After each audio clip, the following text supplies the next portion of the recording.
Hi there, everybody. Mike here with another edition of the blog. We are running late, and we're going to do this quickly because I've already recorded one and it was too long.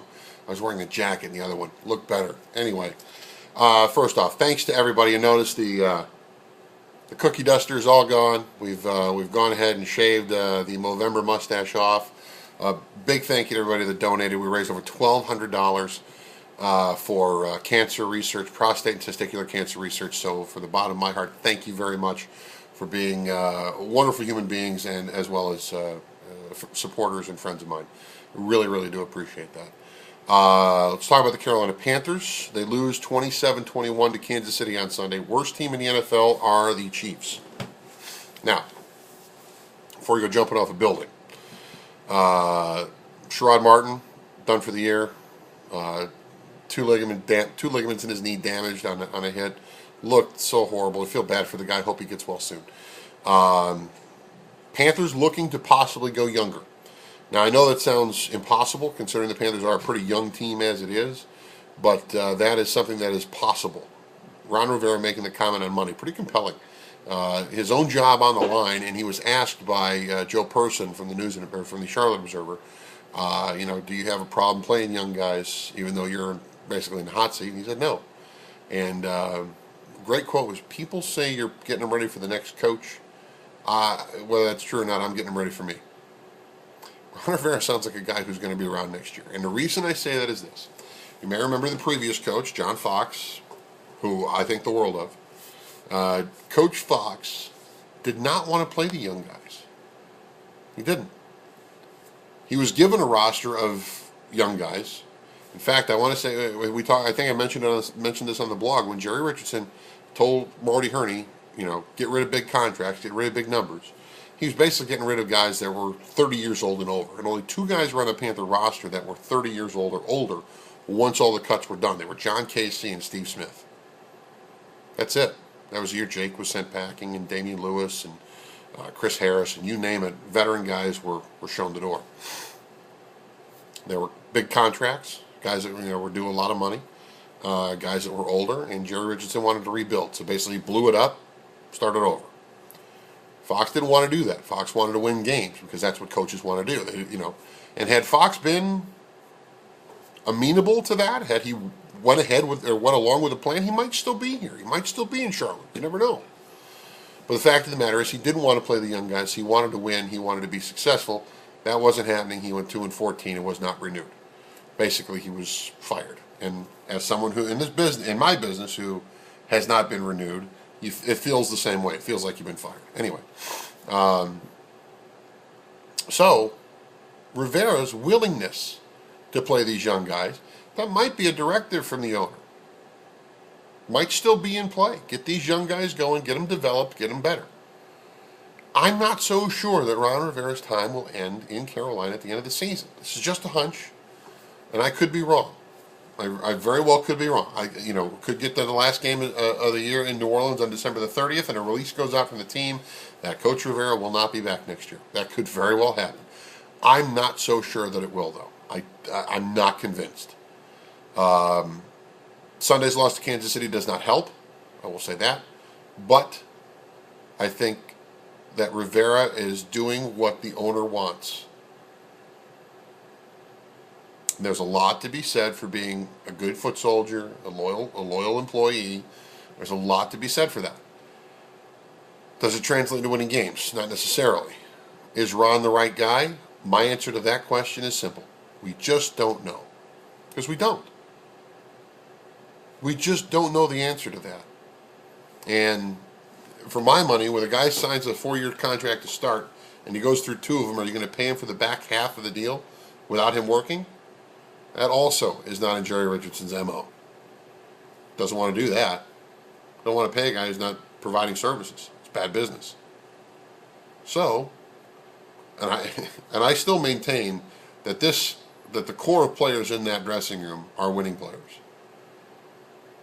I blame the early struggles on the offense because I thought Rob Chudzinski was not doing the right things with Cam and perhaps utilizing other weapons. The defense played solidly.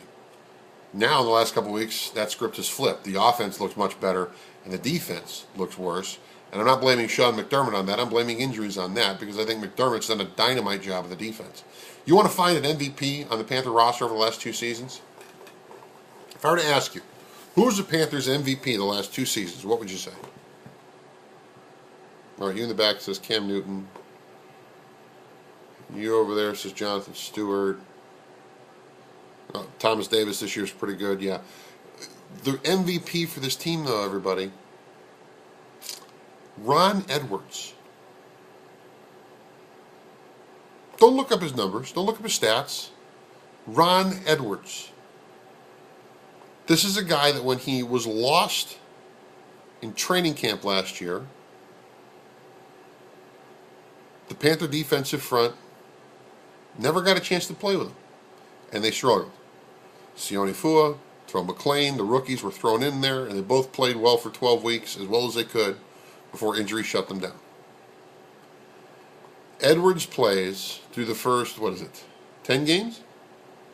Yeah, they were 2-7 going to, 2-7 going, no, 2-8 going to Philly.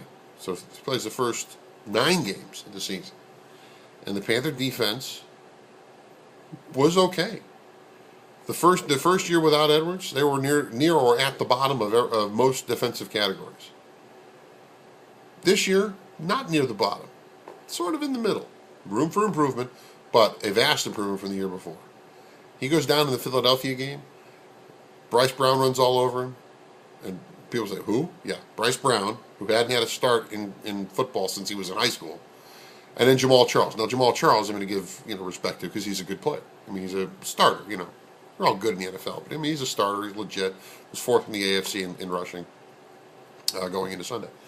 So there's no shame in Jamal Charles blowing yet. But when he was gashing him for big yards and that running scheme, that zone scheme that they were running, you just look at it and you say, "Oh man, you really miss a guy who can plug the middle like number 96." So Ron Edwards is probably your Panthers MVP the last 2 seasons because you see what happens when he's not on the field. It's that noticeable. So anyway, Panthers are improving, or at least trying to improve. They'll try to improve with young guys, and I am not so sure that Ron Rivera is going to get fired. I'm not convinced of that just yet. Anyway, Charlotte Bobcats lose a tough one on Monday night after having they shot 72% in the first quarter. 72% from the field. Unbelievable. Got the lead out double digits in the fourth quarter thanks to Ben Gordon, who was making threes from the skyboxes. I mean, he was incredible. He scores 29, he breaks through the 10,000 point barrier for his career. Bobcats, however, lose the game in overtime. They played great for about 40 minutes. There's those other 8 minutes in regulation plus overtime where Portland, chipped away, outplayed the Bobcats. They closed the fourth quarter on a 23-4 run or 24-5 run, something sick, to tie the game. Can't do that. Got to be better.